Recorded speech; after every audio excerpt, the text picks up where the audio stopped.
Hello all, we're back on the sofa again, which means another controller review or unbox. It's actually, yes, just a review because it hasn't got a box, and if you wonder what I'm talking about, it's this. Okay, so let's get this in focus. Yeah, there you go, took a second, didn't it? But this is referred to as the Surfwave wireless PS2 controller. Yes, it's a wireless PS2 controller. Something that, let's face it, we could all do with. Certainly I thought I could, so therefore I found this. And what initially attracted me to it actually was another model of this controller. There's come in several different colours. There's a black one with a blue bar up here, and not so dissimilar to that blue, but transparent. And that's a SEGA right there. And actually there's another version of this very controller, and it also says SEGA right there, and this again I think is more transparent. But this one hasn't got SEGA written on it, but the adapter I've got, so it works wirelessly, does say SEGA on it. Just think how lovely this would look connected to one of these lovely shiny metallic blue PS2s that you can get. So is this controller the controller that goes with this receiver? I'm not 100% sure, because I am aware that this controller existed before it started being licensed by SEGA. What would make me believe this is possibly a SEGA licensed controller is the back, where it says SLS, which is Sega Logistics Service. It did several controllers.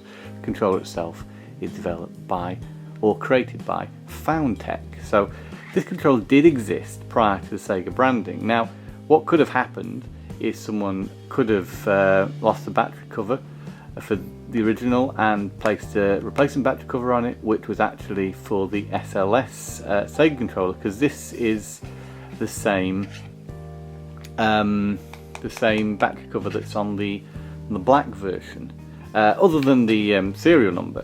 Now, I cannot find information about this particular serial number. I've seen the serial numbers for the black, the white and the blue ones, which say SEGA here, and none of them align with this. So this is still a Sega Logistics Service controller, but it's not one of the three that seem to be most common.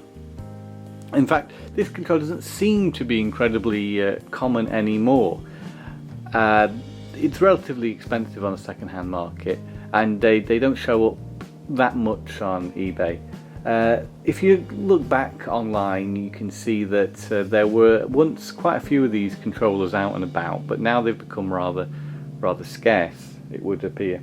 I'm sure they come up every now and again on eBay, and if you keep your eye out on one, then pick one up. Now, I'll just talk a little bit more about the controller and how it's used, because I've been using this a little bit when it's back in focus again, or I should stop moving it around. But it's very comfortable, first of all, to hold.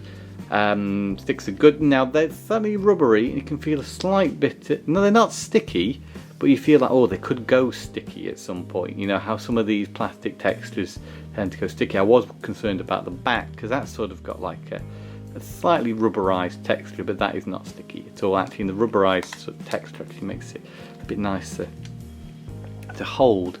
And the D-pad's actually pretty good. You can do like Street Fighter quarter circles on there, or 2D fighting games in general. You turn it on with the mode button. You can turn on a nice powerful vibration button with this button here, and turn it on and, I dare say that, turn it on and off with a power button. Mode button I think switches between DualShock and not DualShock, because I'm led to believe you can use this on PS1 as well, but I have yet to try that. It's got, of course, the two shoulder buttons on the back. It's very comfortable and functional controller. Now, the PS2 controller has been known to have another dead zone here on the stick, so you have to move it. You can't just move it the minuscule amount to get movement. You will have to move it a little, but I'm pretty sure that was what some would call an issue with the original PS2 controller, but didn't really affect me playing anything I played with it. Yeah, I like it.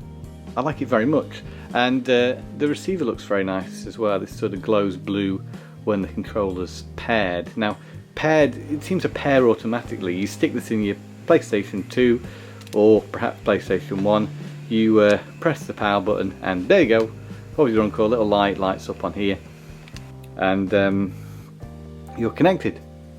Simple as that. So if you're having a problem with this and it's not connecting, this is just flashing on and off, you probably got the wrong dongle for the controller. Originally when I bought this, I bought the black version, it says Sega here, and the blue, and with this receiver, and it didn't work. Thankfully the seller had this controller and promptly sent me out, this is the replacement controller. Tried it, worked fine with this receiver, worked perfectly in fact, you know, turn it on, plug it in, turn it on, great. No problems with any sort of lag that I noticed. There may be lag, but it's so minuscule there wasn't really an issue there for me. So I think you've looked at the controls long enough. You just heard me talking about this controller. Well, I've been just showing it off here on camera. It's not in perfect condition. There is a little bit of cosmetic damage on this controller, but I don't know if you can pick that up on the camera or not. It works perfectly well and feels really nice.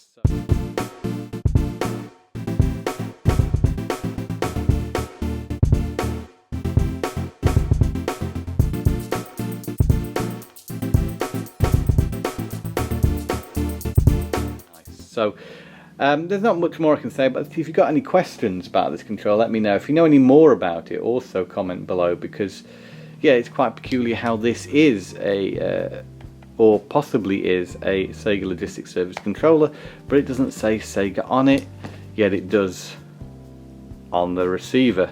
So I've babbled on long enough, nearly for 7 minutes about the controller, so I'll leave it there for now. So thank you very much for checking out the video. Hello again. As an afternote, after speaking with a friend of mine and discussing this controller a little bit more, I think it's quite easy actually to know what's happened with this bit. You know, I was saying before it didn't say Sega on it, whereas the other ones I've seen online did. I don't think this controller is actually unique in any way. What it appears to have happened is the actual Sega part of this with a piece of plastic that would sit inside here, because there's a little ridge here.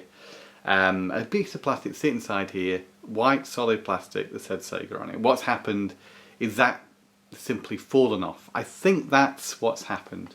I don't think there's any other reason why this doesn't have the Sega on there. So just wanted to clear that up in this video here, and if you know differently and think this is actually a unique version of the controller, which I'm pretty certain it isn't, then let me know, because it would be very interesting to find out a little bit more about these controllers and maybe how these are stuck on, these Sega plastic bits that go on here, because if they are something that's been known to fall off the controller, then, or someone actually taken the effort to get this off so it didn't say Sega on it.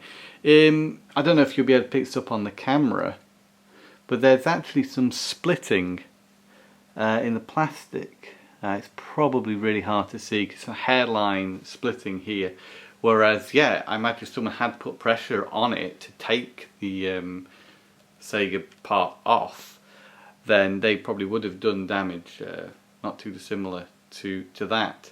Anyway, it's a lovely blue controller and it works really well, so I'm still, oh, knocked the camera.